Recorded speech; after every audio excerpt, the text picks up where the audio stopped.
देखिए अभी हम आपको हिंदी व्याकरण में यूनिट 1 के बारे में बताएंगे। यूनिट 1 में आपको हम सिखाएंगे व्याकरण किसे कहते हैं और व्याकरण के कितने भेद होते हैं और कौन कौन सा भेद होता है, और यह भी बताएंगे कि व्याकरण पढ़ने समय क्या क्या जानकारी मिलते हैं।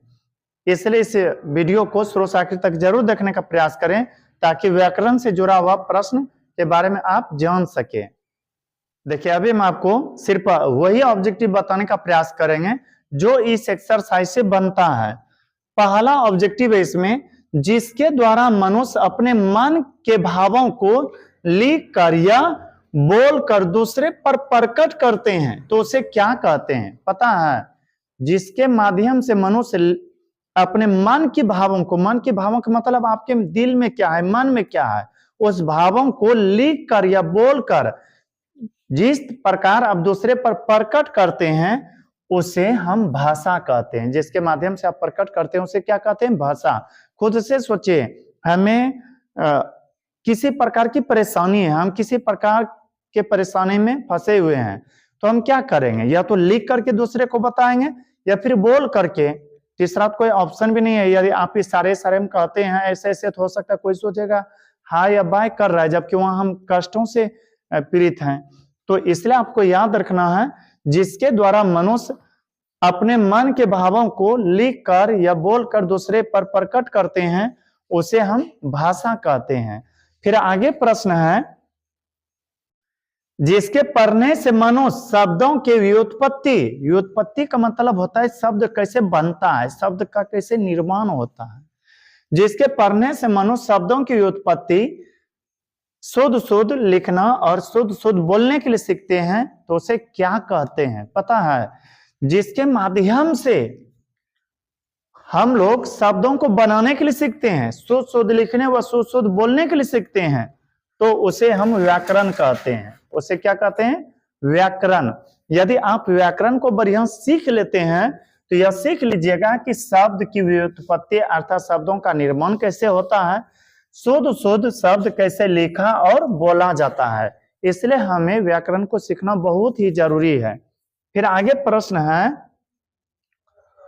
व्याकरण के मुख्यतः कितने भेद होते हैं? पता है? व्याकरण के मुख्यतः 3 भेद होते हैं। यदि कोई आपसे पूछे व्याकरण के कितने भेद होते हैं, कहिएगा 3 भेद है। और यदि कोई पूछे कौन कौन सा, तो याद रखिएगा शब्द विचार, वर्ण विचार और वाक्य विचार। व्याकरण में आप सीखिएगा शब्द, वाक्य और वर्ण के बारे में। तो इसलिए आपको यहाँ पर प्रश्न के अनुकूल उत्तर चुनना है। बी नंबर प्रश्न था, व्याकरण के मुख्यतः कितने भेद होते हैं? इसका उत्तर होगा 3। फिर आगे है, शब्दों के मेल को क्या कहते हैं? पता है? शब्दों के मेल को हम वाक्य कहते हैं। हो सकता है मन में यह चल रहा होगा कि आखिर शब्दों के मेल को वाक्य कैसे बोलेंगे, तो ध्यान दीजिए। जैसे लिखते हैं, यह सोहन है, यह सोहन है। अच्छा खुद से सोचिए, यह शब्द है, सोहन भी शब्द है और है भी शब्द है। जब तीनों मिला शब्द तो इसी को क्या बोलेंगे? वाक्य। तो इसलिए आपको याद रखना है, शब्दों के मेल को कहते हैं वाक्य। फिर आगे है, अक्षरों के मेल को क्या कहते हैं? शब्दों के मेल को तो वाक्य कह दिए, अक्षर का जो मेल होता है उसे क्या कहते हैं? तो उसे हम शब्द कहते हैं। हो सकता है मन में यह चल रहा होगा कैसे, तो देखिए, को जोर मो जोर लो, एक तरह से तीनों को यदि आप जोड़िएगा तो हो जाएगा कमल। कमल शब्द के योग में तो यही आप सीखे होंगे, कैसे शब्दों को एकत्रित किया जाता है, जोड़ा जाता है। तो पता है, अक्षरों का जब मेल होता है तो वहां पर बनता है शब्द। फिर आगे है, अक्षर शब्द वाक्य के मेल को क्या कहते हैं? जब अक्षर आए और शब्द आए और वाक्य भी आ जाए तो उसे हम भाषा कहते हैं। उसे क्या कहते हैं? भाषा। भाषा में क्या आता है? यही सब चीज आता है, अक्षर शब्द वाक्य।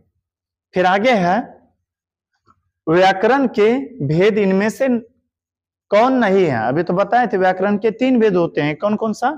वर्ण विचार, शब्द विचार, वाक्य विचार, जबकि ज्ञान विचार होता नहीं है। इसलिए प्रश्न के अनुकूल प्रश्न में था कि व्याकरण के भेद इनमें से नहीं है, तो हो जाएगा ज्ञान विचार, यह व्याकरण के भेद नहीं है।